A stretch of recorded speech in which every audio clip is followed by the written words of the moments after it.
नमस्कार दोस्तों, स्वागत है आपके अपने YouTube चैनल संस्कृत अड्डा पर। दोस्तों, आज की जो वीडियो हम करने वाले हैं आपके कॉम्पिटिटिव एग्जाम के लिए महत्वपूर्ण क्वेश्चन, और ये जो क्वेश्चन आपके सभी एग्जामों के लिए महत्वपूर्ण रहने वाले हैं, चाहे इसमें आपका कोई सभी एग्जाम हो, तो सभी एग्जामों के लिए महत्वपूर्ण है। कल वाली वीडियो अगर आपने नहीं देखी थी तो वो भी महत्वपूर्ण थी, इस वीडियो के अंत में जो आपको मिल जाएगी, क्योंकि इसमें कुछ क्वेश्चन रह गए थे, उससे आगे के ही महत्वपूर्ण जो क्वेश्चन है आज की वीडियो में हम यहाँ पर करने वाले हैं। तो जिसमें हमारा यहाँ पर पहला क्वेश्चन है, कृतक युग से कालावधि उक्त है। ये जो कृतक युग है इसकी समय अवधि बतानी थी, तो इसमें 1000 वर्षात्मक, 2000, 3000 या फिर 4000 वर्षात्मक।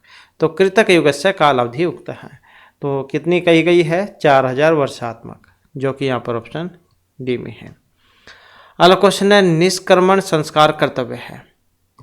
तो निष्क्रमण जो संस्कार है, पहले जो प्राचीन समय में जो भी विद्या ग्रहण करते थे तो उससे पहले कुछ नियम होते थे जिनका पालन करना होता था। तो इस प्रकार से जो ये 16 संस्कार थे। तो भारतीय संस्कृति जिसमें 16 संस्कारों की व्यवस्था की गई है, जिसमें पहला संस्कार गर्भधान और सबसे जो लास्ट का है अंतिम, वो अंत्येष्टि होता है। तो निष्क्रमण जो है, ये जो संस्कार है, ये कौन से महीने में किया जाता है? प्रथम, द्वितीय, तृतीय, चतुर्थ।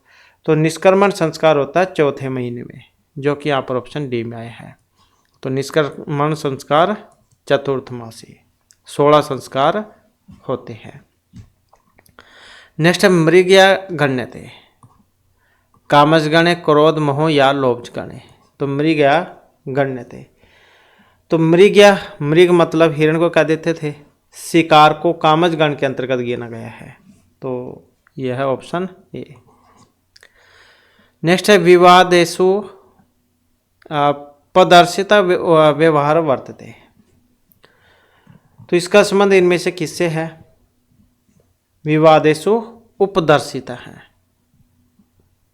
व्यवहार, एक पाद, द्विपाद, त्रि या चतुष्पाद है।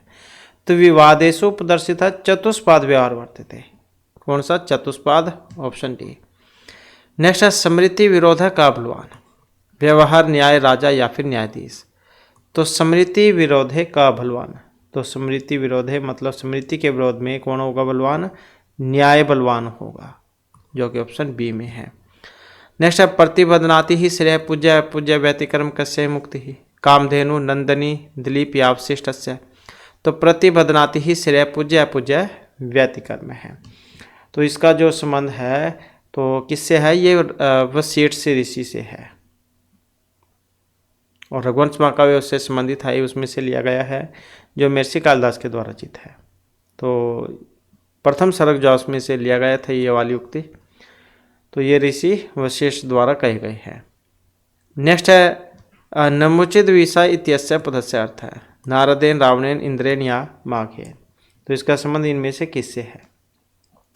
तो ये नमुचित विषय जो आया है ये इंद्र का विशेषण है, तो मतलब इंद्र के लिए प्रयोग में आता है,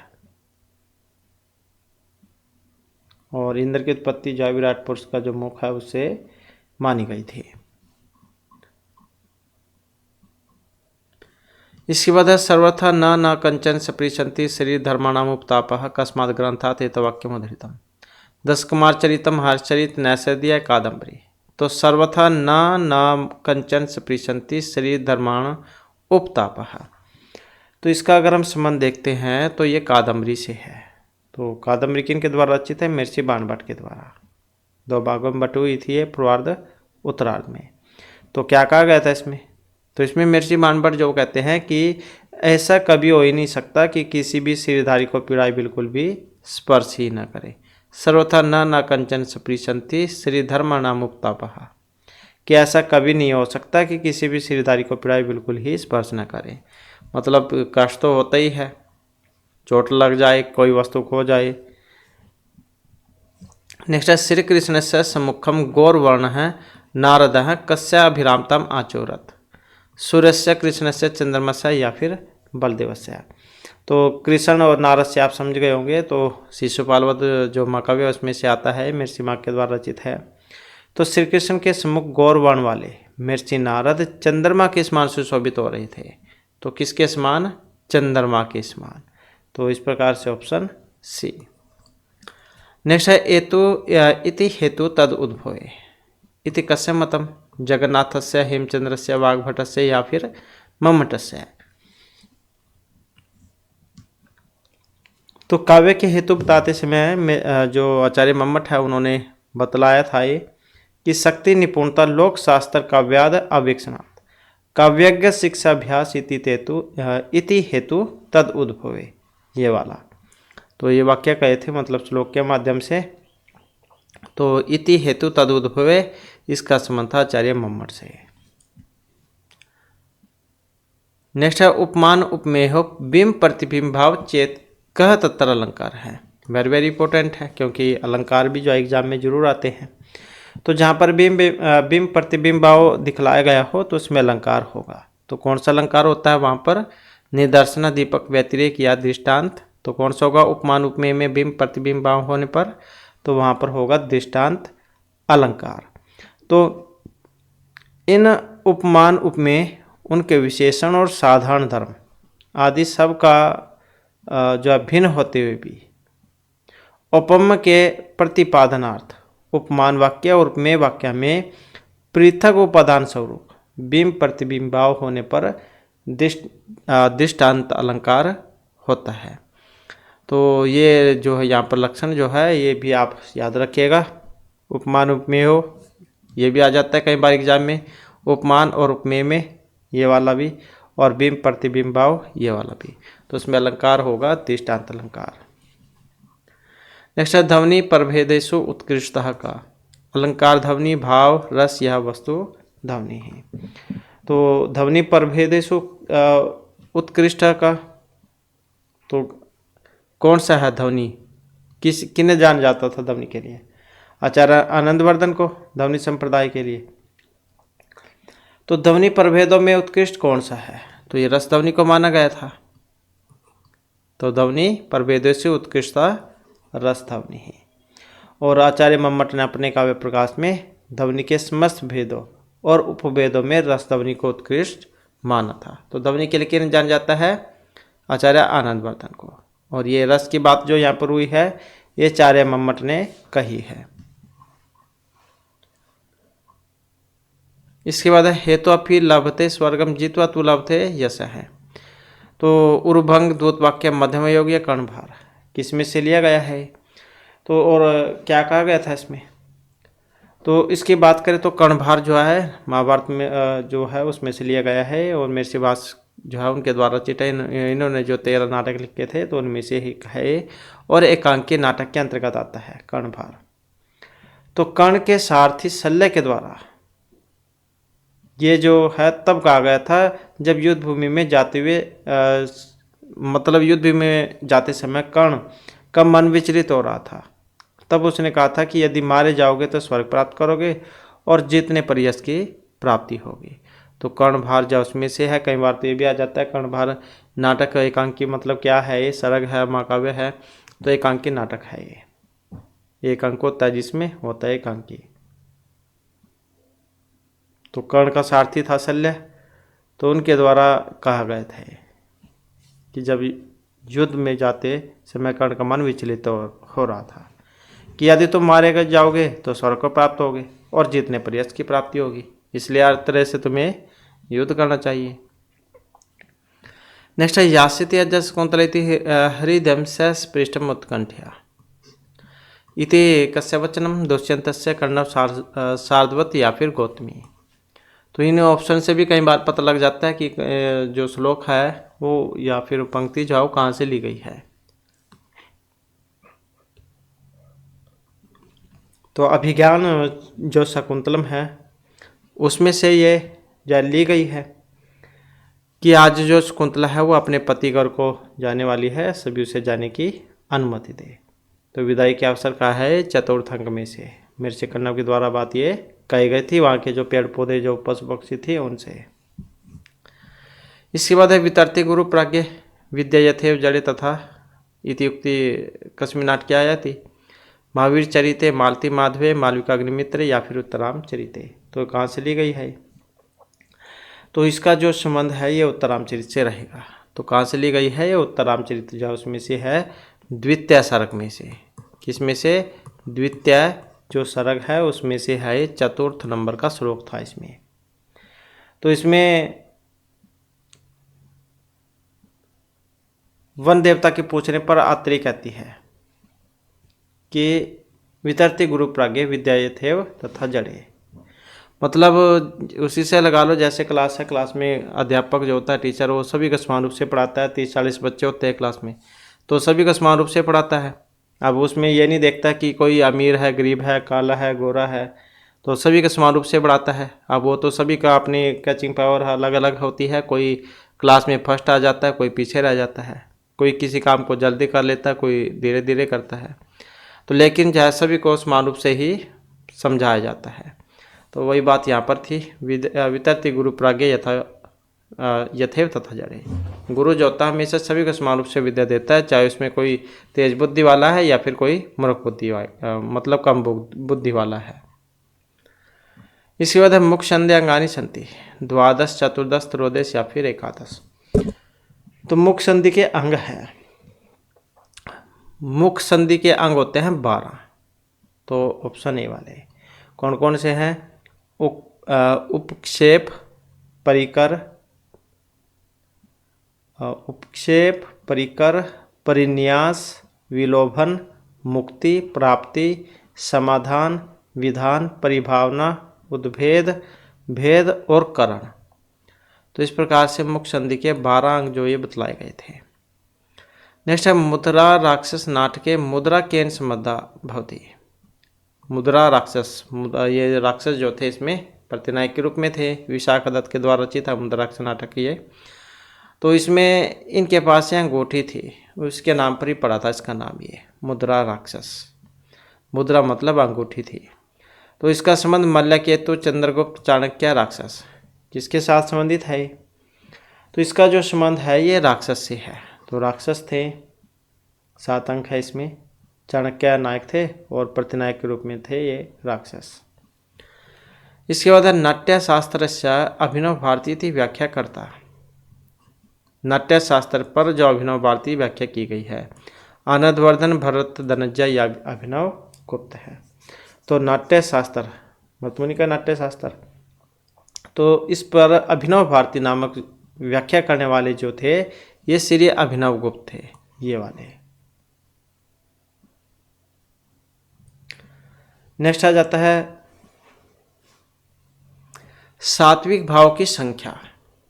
अब सात्विक भाव की संख्या 33, 9, 8, 18 कितनी है सात्विक भाव की संख्या? तो सात्विक भाव की जो संख्या है वो 8 होती है। तो 8 हो जाएगा यहाँ पर।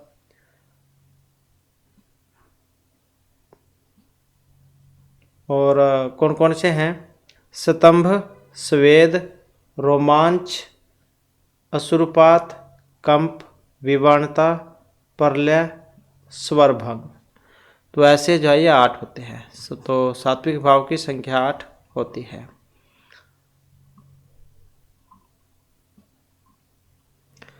नेक्स्ट है पंडित राज जगन्नाथ अनुसारम सामान्य वस्तु ध्वनि गुणीभूत व्यंग्य प्रकार कस्मिन् काव्य प्रभेदे अंतर्भवन्ति। उत्तमोत्तम, उत्तम, मध्यम या अधम काव्य। तो पंडित राज जगन्नाथ के अनुसार सामान्य वस्तु ध्वनि गुणीभूत व्यंग्य प्रकार के उत्तम काव्य के भेद एवं प्रभेद के अंतर्गत इसका अंतर्भाव होता है। तो इस प्रकार से देखें तो यहाँ पर जो है इसमें उत्तम काव्य इसमें हो जाएगा बी वाला।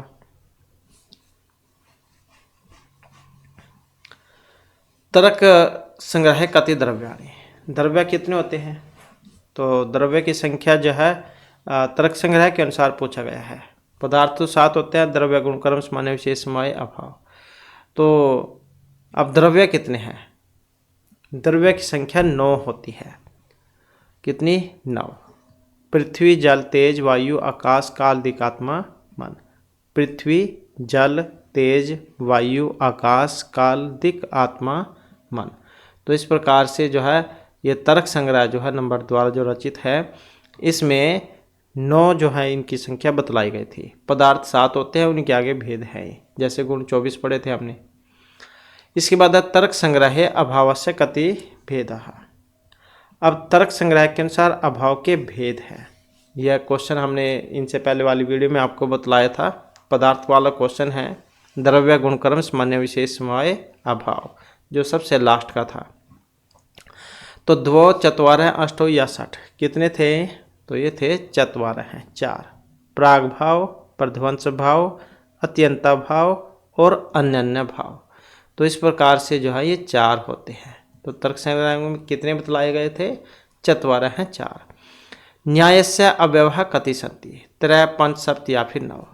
तो न्याय में कितने अवयव यहाँ पर बतलाए गए हैं? तो कितने हो सकते हैं यहाँ पर? तो कितने हो सकते हैं? 5, जो कि ऑप्शन बी में है, मतलब पंच। तो न्याय सूत्र के अनुसार अनुमान प्रमाण के 5 अवयव होते हैं। कौन कौन से? ये प्रतिज्ञा वाला क्वेश्चन है, वो वाला अनुमान का जो पंच होते हैं, प्रतिज्ञा, हेतु, उदाहरण, उपनय, निगमन, वो वाला अनुमान प्रमाण का क्वेश्चन है। हमने पहले कराया था, अगर आप पढ़ना चाहते हैं तो आपको पुराने वाली वीडियो में मिल जाएगा। तो अनुमान प्रमाण का क्वेश्चन है। तो प्रतिज्ञा, हेतु, उदाहरण, उपनयन, निगमन, तो ऐसे 5 है ये। इसके बाद तर्क संग्रह गुणः सन्ति। अब गुण कितने होते हैं? 24। द्रव्य जो पदार्थ 7 थे उन्हीं के भेद आगे। द्रव्य गुण, द्रव्य हमने पढ़ी लिया नो। तो गुण जाओ 24 होते हैं। तो चतुर्विंशति। रूप, रस, गंध, स्पर्श, संख्या, परिमाण, पृथकत्व, संयोग, विभाग, परतव, अपरतव, गुरुत्व, द्रवत्व, स्नेह, शब्द, बुद्धि, सुख, दुख, इच्छा, द्वेष, प्रयत्न, धर्म, अधर्म, संस्कार। तो ऐसे 24 होते हैं। इसके बाद गतिविधि रस। रस तर्क संग्रह अनुसार हम कितने होते हैं? द्वि, त्रि, चतु, पंच, षड, मतलब कितने हैं रस? तो रसों की बात करें तो ये है षड्विध है, मतलब 6 प्रकार के होते हैं। मधुर, अम्ल, लवण, कटु, कसाय, तिक्त। तो ऐसे 6 हैं। मधुर, अम्ल, लवण, कटु, कसाय, तिक्त। तो इस प्रकार से 6 हैं। नेक्स्ट आ जाता है हमारा क्वेश्चन, कति सन्ति हेत्वाभास है। कितने हैं हेत्वाभास? हेतु का आभास होना ही हेत्वाभास है। तो हेत्वाभासों की संख्या होती है 5, मतलब 5। असिद्ध, विरुद्ध, अनेकांतिक, प्रकर्षम, कालत्योपदिष्ट। असिद्ध, विरुद्ध, अनेकांतिक, प्रकर्षम, कालत्योपदिष्ट। तो इस प्रकार से जो है ये 5 होते हैं। इसके बाद है नेक्स्ट में आ जाता है न असत्यो इति कस्य नाम। अब ये न सत्यो जो है यहाँ पर किन का नाम है? ये धावा पृथो, इंद्र वरुणो, अश्विन या इंद्र अग्न्यो। तो न सत्यो इति कस्य नाम। तो ये न सत्यो जो आता है ये अश्विन देवता के लिए आता है। तो इसमें हो जाएगा सी। कौन से स्थानीय देवता थे अश्विन? तो हमने पढ़ा था, आचार्य यास्क ने अपने निरुक्त में 3 प्रकार के देवता बतलाए थे। प्रत्येक में 11 देवता थे। तो पृथ्वी स्थानीय देवता, अंतरिक्ष स्थानीय और धू स्थानीय। तो अश्विन जो है इनको धू स्थानीय देवता माना गया है। तो कौन से हैं धू स्थानीय देवता? इंद्र, अग्नि और सोम। इनके बाद अश्विन का नाम आता है। इंद्र सबसे, क्योंकि सबसे ज़्यादा जो सूक्त थे उसमें इंद्र की स्तुति हुई थी 250 सूक्त में, फिर अग्नि की हुई थी 200 में।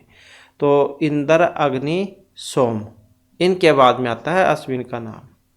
और 50 सूक्त जो है उसमें इनकी स्तुति हुई थी। तो ये अश्विन, दसना, ना सत्यो, तो ये जो है इन्हीं के ही जो है नाम है। नेक्स्ट है चंद्ररथा। नदी, उर्वशी, उषा या यमी। कौन है चंद्ररथा? तो चंद्ररथा जो है ये उषा है, उषा देवता, जो कि ऑप्शन सी में है। कौन से स्थानीय देवता है? तो ये भी स्वर्ग के देवता है, स्वर्ग के धू स्थानीय देवता। और इनकी स्तुति हुई थी 20 सूक्तों में। ऋषि कौन थे इनके? तो ऋषि थे वशिष्ठ, वशिष्ठ ऋषि थे। चंद्ररथा, रेवती, दुहिता, विषवारा, ऋतावरी, ये सारे के सारे इन्हीं के नाम हैं। ऋग्वेद कति मंडलानि सन्ति, कितने मंडल हैं ऋग्वेद में? तो मंडलों की बात करते हैं तो कति मंडलानि, तो ऋग्वेद में कितने हैं? 10 मंडल हैं ऋग्वेद में, और 10 के 10 महत्वपूर्ण हैं। आप लिखना चाहते हैं तो लिख सकते हैं। तो जैसे प्रथम मंडल है, प्रथम मंडल के जो ऋषि है कौन? मधुछंद है, मधुछंद, ये है प्रथम मंडल के। द्वितीय जो मंडल है इसके ऋषि है गृत्समद, गृत्समद। तृतीय जो मंडल है इसके हो जाएंगे विश्वामित्र, विश्वामित्र नदी समाज सूक्त आता है विश्वामित्र। ऋग्वेद के तीसरे मंडल का 33वां सूक्त है जो। तो दूसरा इंद्र वाला है 2.12, दूसरे मंडल का 12वां सूक्त। चौथे नंबर की बात करते हैं तो ये वामदेव है। कौन? वामदेव। पंचम मंडल की बात करें तो इसके अत्रि ऋषि हैं, अत्रि। छठा मंडल अगर हम देखें तो इसके भरद्वाज हैं, भरद्वाज। सातवें मंडल की बात करते हैं तो इसके वशिष्ठ हैं, वशिष्ठ।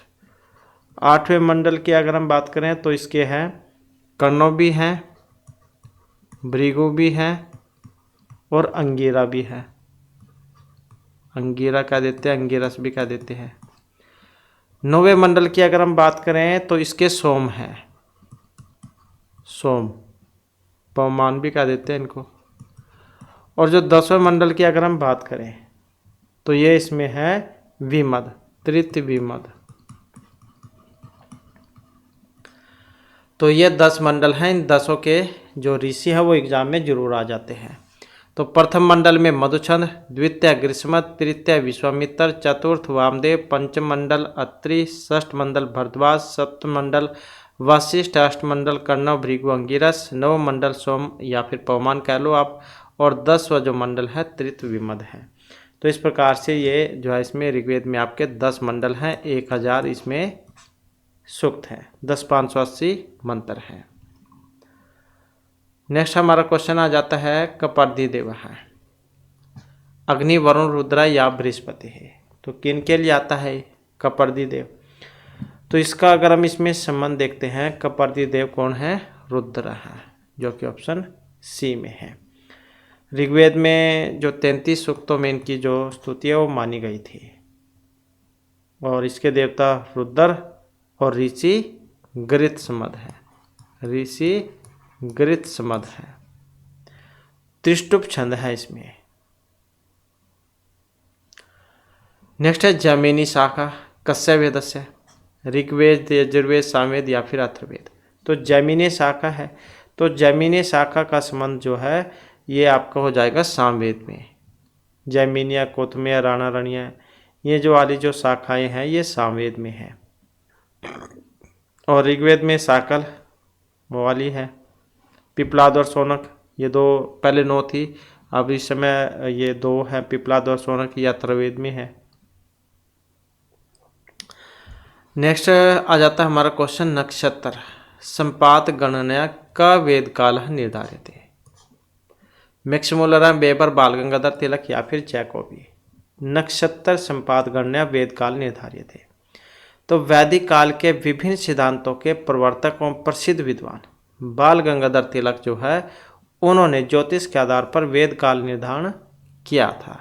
कितना माना था इन्होंने समय? तो इन्होंने माना था 4000 से 2500 ईस्वी पूर्व, तो ये स्वीकार किया था इन्होंने। इसके बाद है निरुक्त ग्रंथे कांड संख्या वर्तते, चतुर्दश, द्वादश, पंच, त्रीणि। आचार्य यश के द्वारा रचित है निरुक्त, और कांडों में है 3 कांड है इसमें। और कौन कौन से?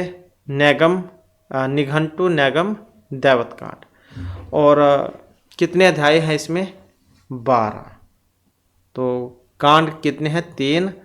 कौन कौन सा? एक तो यही है नैघंटु, नैघंटुक ये वाला हो जाएगा, और एक नैगम, और तीसरा है दैवत, दैवत ये वाला। तो ये 3 है इसमें और 12 इसमें अध्याय हैं। नेक्स्ट है आघात अगच्छा इति पठ्यते इंद्र वरुण विश्वामित्र नदी या यमयमी संवादे।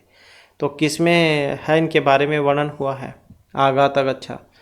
तो ये आ जाता है आपका यमयमी समाज सूक्त में। ऋग्वेद के 10वें मंडल का 10वां ही सूक्त है यमयमी समाज सूक्त। 14 है इसमें मंत्र।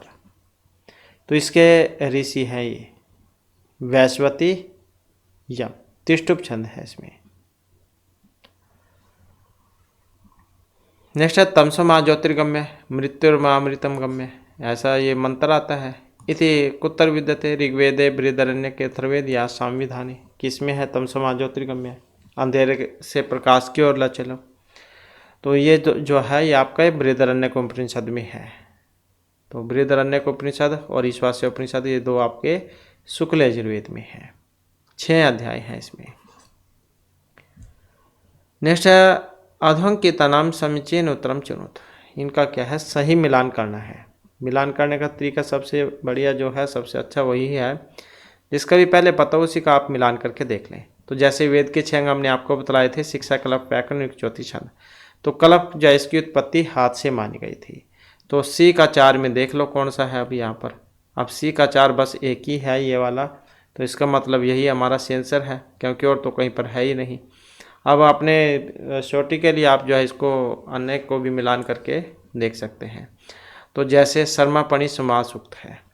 अब शर्मापणि समाज सूक्त क्या है ऋग्वेद के 10वें मंडल से संबंधित है ये। तो ये वाला हो जाएगा इसमें। स्वाध्यात्मा परमदः किस में से है ये? इस वाले में से है तैत्तिरीय उपनिषद में से। और कल्प का हो ही गया यहाँ पर। आत्मनः तु कामाय सर्वम प्रियम भवति।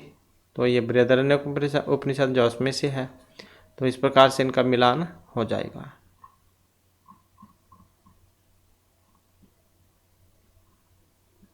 श्रुतो यज स्वरूपेण स्तूयते गंगा गोदावरी विष्णु या फिर वर्ण। श्रुतो यज स्वरूपेण स्तूयते। तो इसमें कहाँ से लिया गया है? तो ये लिया गया है विष्णु सूक्त में से जो कि ऑप्शन सी में है। विष्णु कौन से स्थानीय देवता हैं?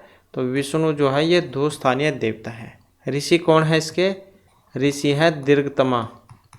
दीर्घतमा इसके ऋषि है। कितने मंत्र हैं विष्णु सूक्त में? 6 मंत्र हैं। 5 सूक्तों में इनकी स्तुति हुई थी। इसके बाद है अथर्ववेदस्य ब्राह्मणम विद्यते। अथर्ववेद में आता है ब्राह्मणिक सतपथ गोपथ तांड्य या ऐतरेय ब्राह्मण। तो अथर्ववेद जो है इसमें सिर्फ अकेला ही ब्राह्मण है जिसका नाम गोपथ ब्राह्मण है जो कि ऑप्शन बी में है। और सामवेद में आ जाता है तांड्य ब्राह्मण। तो इसका संबंध है सामवेद से। तो ये सामवेद में है।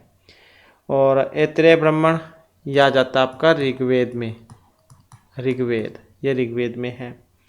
और यजुर्वेद में आ जाता है ये वाला। तो ये यजुर्वेद में है। तो इस प्रकार से इनका सही रहेगा। नेक्स्ट आ जाता है कृष्ण यजुर्वेदेन संबद्धास्ते। अब कृष्ण यजुर्वेद 2 भागों में बटे हुआ था शुक्ल और कृष्ण में।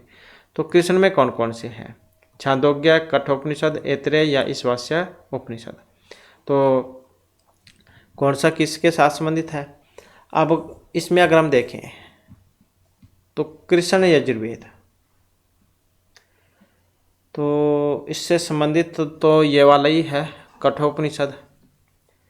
क्योंकि जो छांदोग्य उपनिषद है यह जाता आपका सामवेद में। तो ये सामवेद में है। ऐतरेय उपनिषद ये आपका ऋग्वेद में है। और ईशावास्य उपनिषद बृहदारण्यक उपनिषद ये आपका जो शुक्ल यजुर्वेद है ये उसमें है। तो इस प्रकार से होगा ये। नेक्स्ट है हमारा क्वेश्चन तर्क भाषा अनुसारम त्रिविधम। कारण का क्वेश्चन है। कारण होते हैं 3 समवायी असमवायी और निमित्त कारण। तो ये 3 होते हैं इसमें। ऑप्शन ए वाला हो जाएगा। समवायी कारण क्या है? जिसमें कार्य समवाय संबंध से उत्पन्न होता है। जैसे कि तंतु पट का समवायी कारण है। असमवायी कारण क्या है? जो समवायी कारण में प्रत्यासन होता है, जैसे कि तंतु संयोग पट का असमवायी कारण है। और निमित्त कारण जो दोनों हो, मतलब जो दोनों समवायी और असमवायी कारण नहीं फिर भी कारण है, जैसे तंतु का रूप पट के रूप में निमित्त कारण है। तो कारण 3 है, समवायी, असमवायी और निमित्त कारण।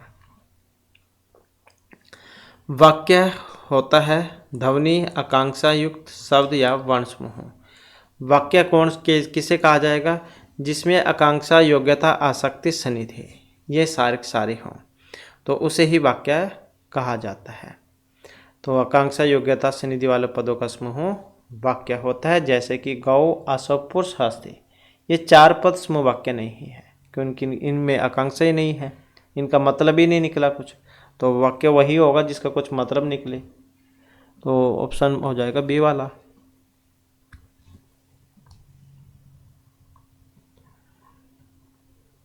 इसके बाद है कीदृक् तर्क भाषा सम्मत अपवर्ग है।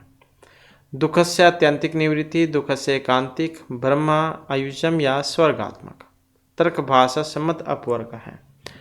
तो केशव मिश्र के द्वारा रचित है तर्क भाषा, ये भी आ जाता है कई बार। तो इसमें अपवर्ग दुख की आत्यंतिक निवृत्ति को माना गया था। दुख की आत्यंतिक निवृत्ति को माना गया था। आत्यंतिक का मतलब है नष्ट हुए दुख का पुनः उत्पन्न न होना। उपमिति ज्ञानम कथम जायते। तो उपमिति के कर्ण को उपमान प्रमाण कहते हैं। उपमिति के कर्ण को उपमान प्रमाण कहते हैं। तो सदृश्य ज्ञानम हो जाएगा यहाँ पर। सदृश्य मतलब उपमिति ज्ञानम कथम सादृश्यात्। संज्ञा और संघी मतलब पदार्थ के संबंध का ज्ञान, इस उपमिति का कारण सदृश्य ज्ञान ही उपमान है। तर्क भाषा अनुसारम किम अस्ति नवम द्रव्यम, जीव, जगत, दिक् या आत्मा। तो तर्क भाषाकार ये जो आचार्य केशव मिश्र उनके द्वारा रचित है तर्क भाषा, तो इनके अनुसार जो यहाँ पर है इसमें 9वां जो द्रव्य है, तो 9वां द्रव्य जाओ किसको मान गया था? आत्मा को। तो इसमें हो जाएगा आत्मा। अब यहाँ पर अगर मन होता तो फिर वो भी सही आंसर हो जाता, क्योंकि कुछ ने आत्मा को माना है, किसी ने मन को माना है। नेक्स्ट है संख्या कारिकायाम कीदृशम कैवल्यम। अत्यांतिक दुख निवृत्ति, एकांतिक सुख अभिव्यक्ति या एकांतिक अत्यांतिक दुख निवृत्ति। तो कैवल्य क्या है? अब कैवल्य क्या होता है?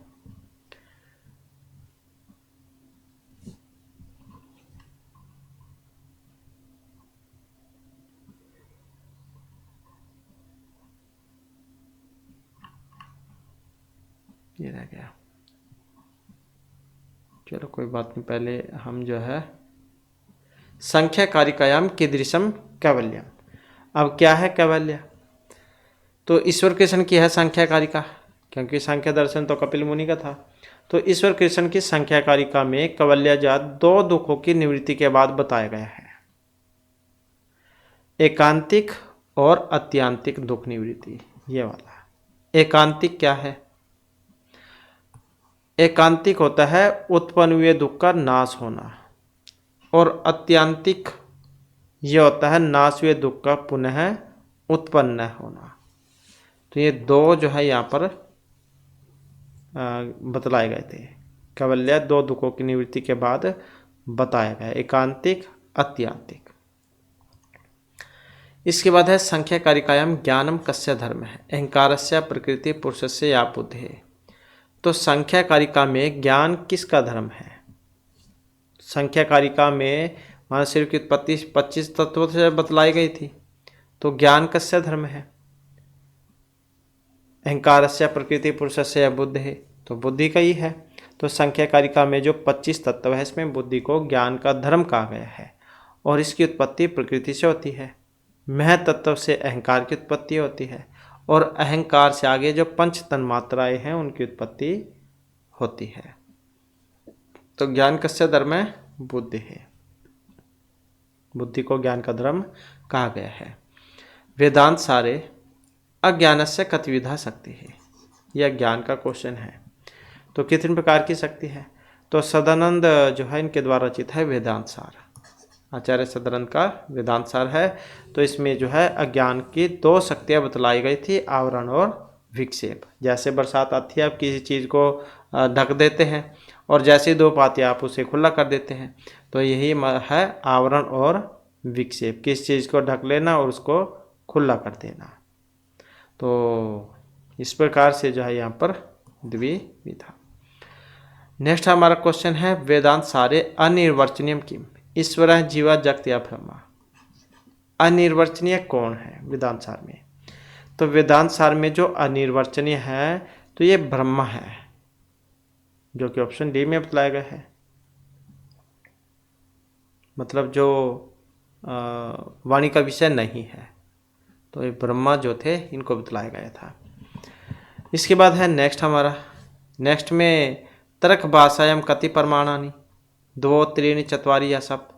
तो तर्क भाषा जो है इसमें कितने प्रमाण बतलाए गए थे? अब न्याय दर्शन जो है उनके अनुसार जो प्रमाण है वो 4 हैं, चत्वारी, प्रत्यक्ष, अनुमान, उपमान, शब्द, ये वाले, लिंग, परामर्शो, अनुमान। तो न्याय दर्शन के अनुसार 4 प्रमाण हैं। अर्थापत्ति प्रमाण अनुमान प्रमाण में ही अंतर्भूत है। मतलब ये भी आ जाता है कई बार एग्जाम में, लिंग परामर्शो मतलब क्या होता है? तो लिंग परामर्शो अनुमान। तो न्याय दर्शन के अनुसार 4 प्रमाण थे, प्रत्यक्ष, अनुमान, उपमान, शब्द। इसके बाद है संख्या कारिकायाम कीदृश गुण। इष्ट अनिष्ट उभयात्मक, प्रकाश प्रवृत्ति, नियमार्थ, सुख दुख, रागात्मक या विषादात्मक। तो कौन सा कहा गया था संख्या कारिका में गुण? तो ईश्वर कृष्ण के द्वारा रचित है संख्या कारिका। तो इनके अनुसार मूल प्रकृति के 3 गुण बतलाए गए थे। कौन कौन से? सत्वम, लघु, प्रकाशकम, उपष्टकम, चलम, रजम, च रजः, गुरुवर्णकम एकम, तमः, प्रदीपवत अर्थतः वृत्ति। तो इसमें अगर हम बस ऐसे सीधे आपको बतलाएं संख्या कारिका में गुण, तो गुण जो है यहाँ पर प्रकाश प्रवृत्ति नियमार्थ, ये वाले थे। प्रकाश प्रवृत्ति नियमार्थ, ये प्रकाश, ये प्रवृत्ति, नियमार्थ, तो ये 3 थे। वेदांत सारे लिंग शरीर कति अवयव, तो कितने अवयव बतलाए गए हैं? तो 13, पंचदश, सप्तदश, 51 थी वेदांत सार के अनुसार लिंग शरीर के अवयव। तो ये जो है इनके अनुसार 17 हैं, सप्तदश, जिसमें पंच तो कर्मेंद्रिय थी, पंच ज्ञानेंद्रिया, पंच कर्मेंद्रिया, पंच वायु, बुद्धि और मन, इनको मिलाकर 17 थे। तो इस प्रकार से जो है 17 हो जाते हैं। और यही हमारी क्लास और महत्वपूर्ण क्वेश्चन थे। नेक्स्ट वीडियो की इसमें इससे आगे के जो महत्वपूर्ण क्वेश्चन है उन्हें हम कंप्लीट करेंगे। और दोस्तों हमारे साथ अंत बनाने के लिए धन्यवाद।